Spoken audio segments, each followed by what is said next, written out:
QR code चलाने से पहले सोचना नहीं चाहिए था?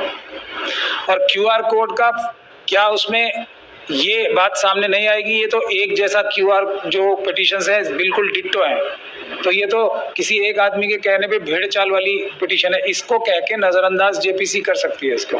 तीसरी बात ये है कि जेपीसी के जो चेयरमैन हैं उन्होंने खुद कहा कि चाहे आप करोड़ों क्यों वो मैसेज भेज दो, ईमेल भेज दो, हमें क्या फर्क पड़ता है। ये सब सच्चाई की बात है।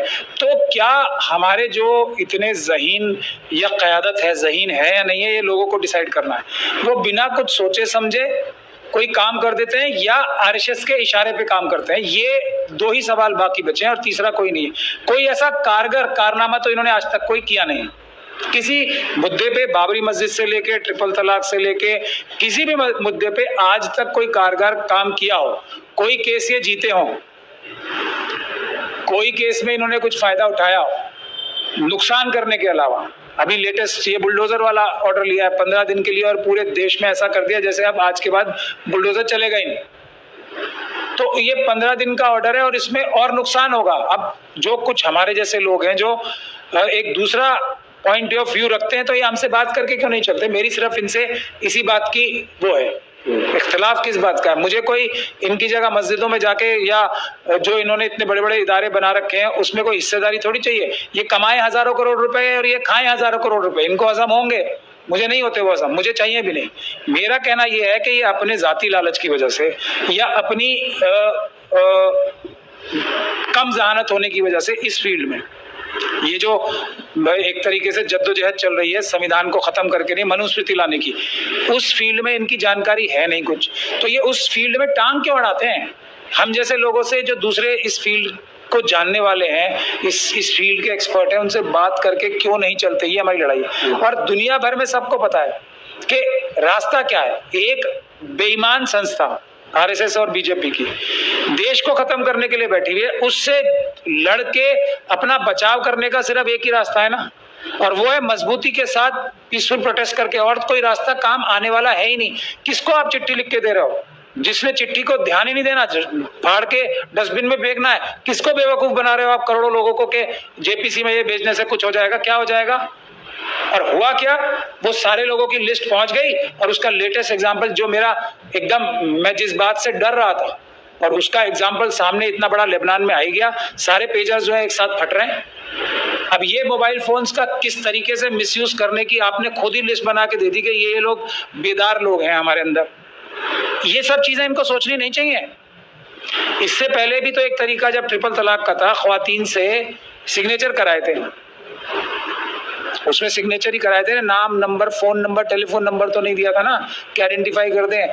कितनी ताकत लगाती है सरकार टेलीफोन नंबर हासिल करने के लिए, ये आरएसएस लोगों के जिनको उन्होंने निशाना बनाना है, ताकि उनकी, हमने दर्जनों केसेस ऐसे देखे हैं जिसमें सोशल मीडिया पे क्या कोई बच्चा या नौजवान कौन सी वेबसाइट देख रहा है, इस पे उनके ऊपर आतंकवाद के मुकदमे लगे हुए दर्जनों हैं ऐसे। उसका डायरेक्ट कनेक्शन ही आईएसआई से बनाते हैं। अब आपने खुद ही मोबाइल नंबर्स की एक लिस्ट दे दी।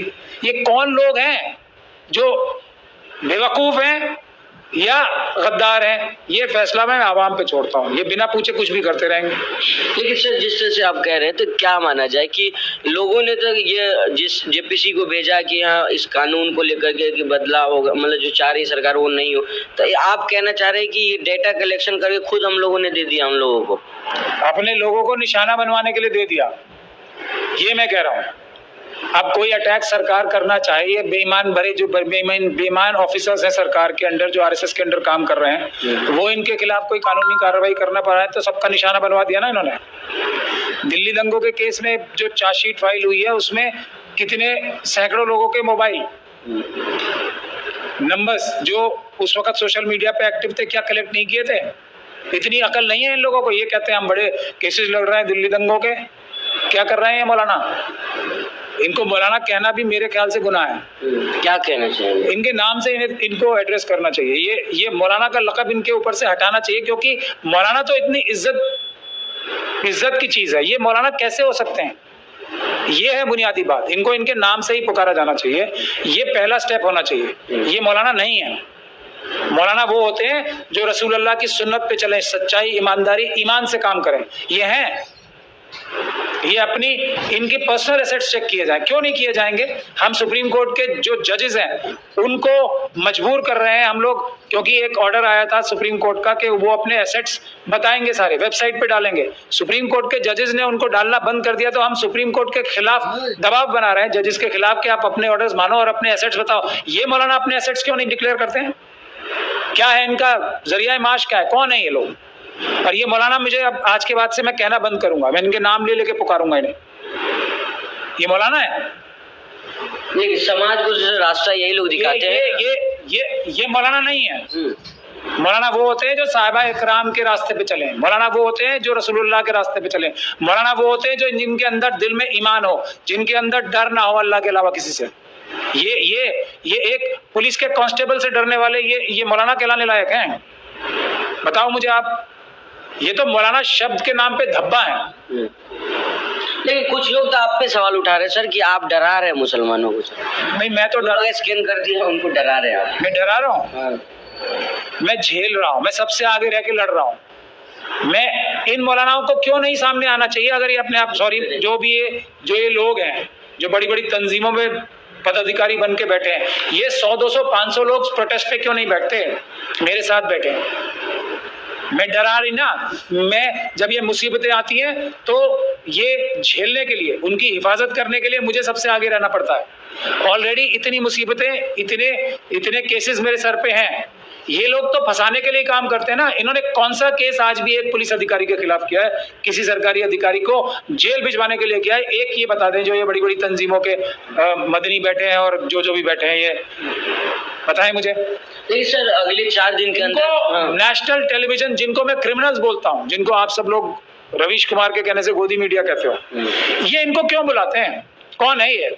है कि नहीं है एजेंट? ये जो उन टेलीविजन पे जाता है, जिसकी वो तालियां बजवाते हैं बैठ के, ये इंडिया टीवी पे और दूसरे टेलीविजन पे जाके एक लोग इनके लिए तालियां बजाते हैं।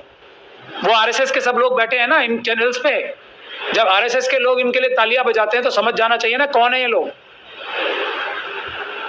तो और क्या, कितने सबूत चाहिए आप लोगों को? ये रजत शर्मा, इनको क्यों बुलाएगा टेलीविजन पे? ये एबीवीपी न्यूज वाले क्यों बुलाएंगे इनको? हैं कौन ये? लेकिन सर, इन लोगों ने जिम्मेदारी तो ली है वक्फ बोर्ड बचाने की। बचा तो रखा है, सब लोग वक्फ के जमीनों पे काबिज हैं। इनमें से कितने लोग ऐसे हैं जिन्होंने खुद पर्सनली वक्फ की जमीन पे कब्जा नहीं कर रखा, और अगर किसी जगह पे बैठे हैं तो उसका किराया वक्फ रूल्स 6 और 7 के हिसाब से कितने लोग किराया दे रहे हैं उसका ये बता दे मुझे। अब यही बता देना। जैसे हम जजेस तक से, हम प्रधानमंत्री से कह रहे हैं कि अपना जो देश में कानून बन रहा है कि कोई भी चुनाव लड़ेगा एमपी एमएलए का, तो वो अपने एसेट्स डिक्लेयर करेगा। ये क्यों नहीं करेंगे? ये कायद बन रहे हैं ना अपने आप को, ये क्यों नहीं करेंगे? क्यों नहीं बताएंगे कि हमारे पास ये मैं खेती करता हूँ या ये मैं फैक्ट्री चलाता हूँ? मदनी साहब से पूछो, महमूद मदनी साहब से, कितनी फैक्ट्रियां चल रही हैं इनकी। क्यों नहीं बताएंगे? हम लोग नहीं बताते, हम बताते ना, हमसे पूछो, हम बताएंगे सारा। हमने अभी चुनाव लड़ा था, एफिडेविट है ना मेरा, वैसा एफिडेविट ये भी फाइल करके बताए ना जनता को। जमीयत की वेबसाइट पे लगाए कि ये हमारे सारे ऑफिस बेयर हैं, आज से 10 साल पहले या 20 साल पहले इनके जो एसेट्स थे इतने थे, इतनी इनकी प्रॉपर्टीज थी, और आज 20 साल बाद इतनी हो गई। क्यों नहीं बताएंगे? सब कलई खुल जाएगी, सब साफ हो जाएगा। और ये रास्ता क्या है बोर्ड को बचाने? रास्ता एक ही है। ये मुश्किल काम है, जो संघर्ष करने के लिए तैयार है वही बचाएंगे इसे। ये क्यूआर कोड और ये बुज़दिली के रास्ते के हम सरकार से गुजारिश करेंगे और ये करेंगे, उससे कुछ होने वाला नहीं है। अगर कोई सरकार संविधान को मानने वाली सरकार होती, कोई ऐसी पार्टी होती जो संविधान की इज्जत करने वाली सरकार थी, उसको अगर आप इतने सारे करोड़ों सिग्नेचर करा के देते तो कोई फर्क पड़ता है? इनको फर्क पड़ रहा है? मुझे बताइए ना, ट्रिपल तलाक में कितने करोड़ महिलाओं के साइन करा के दिए थे इन्होंने, क्या फर्क पड़ा उसका? मतलब एक काट की आंधी एक बार जल चुकी है, फिर वही चढ़ा नहीं है। बेवकूफ समझ रखा है ना सबको। और कितने पैसे खर्च हुए इस पे? कितने पैसे बाबरी मस्जिद पे खर्च हुए आज तक? इनसे किसी ने पूछा? मैंने पूछा था पर्सनल लॉ बोर्ड की मीटिंग में, आज तक तो जवाब दिया नहीं। जो पर्सनल लॉ बोर्ड अपना अकाउंट्स नहीं दे सकता पब्लिक में, वो पर्सनल लॉ बोर्ड है। वो सिर्फ बेईमानी का अड्डा बन चुका है।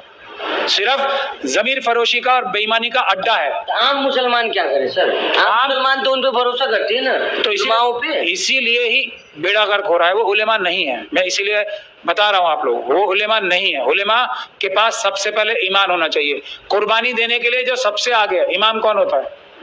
सबसे आगे वाले जो लीड करता है। ये लीड कर रहे हैं। CNRC में कितने लोगों ने इन्होंने लाठियां खाई, कितने हमारे जो ये लोग हैं उनके ऊपर मुकदमे बने। टेस्ट यही है। ये तो लीडर है ना, सबसे पहले तो इन्हीं को जेल जाना चाहिए था। क्यों नहीं गए जेल?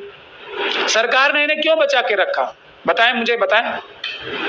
हर वो आदमी जो बचा है और वो अपने आप को लीडर कह रहा है और बहुत बड़ा लीडर कह रहा है, वो बेईमान है। बस ये है।